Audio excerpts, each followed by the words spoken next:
Samantha हमेशा से सोचती थी कि उसके परिवार का घर साधारण था, कुछ खास नहीं। एक शांत पड़ोस में स्थित यह एक आरामदायक 2 मंजिला घर था, जिसमें एक सफेद पिकेट बाड़ और एक अच्छी तरह से रखा गया बगीचा था।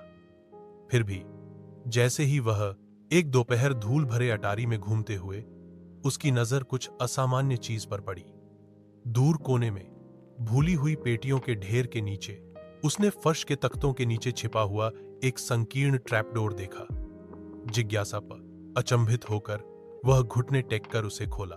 नीचे स्थित छोटा सीढ़ीदार मार्ग एक धुंधले बासी सुरंग की ओर जाता था।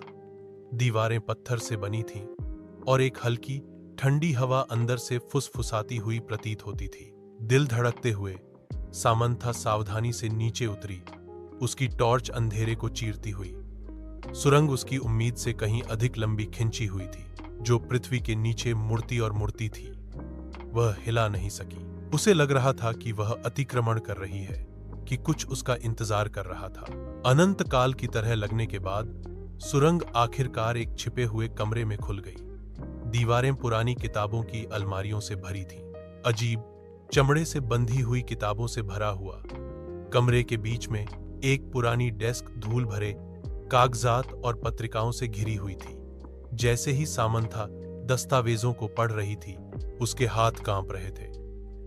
रिकॉर्ड डीएस ने वर्जित अनुष्ठानों और गुप्त समाजों की बात की। उसके परिवार का नाम बार बार उल्लेख किया गया। जितना अधिक उसने पढ़ा, उतना ही अधिक उसे एहसास हुआ कि उसके परिवार का इतिहास अंधेरे रहस्यों से जुड़ा हुआ था। रहस्य इसे दफन रहना था।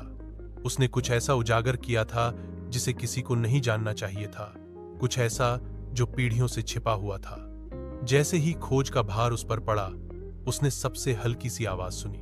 उसके पीछे से आवाज आई, एक फुसफुसाहट, धीमी और ठंडी। वह अकेली नहीं थी।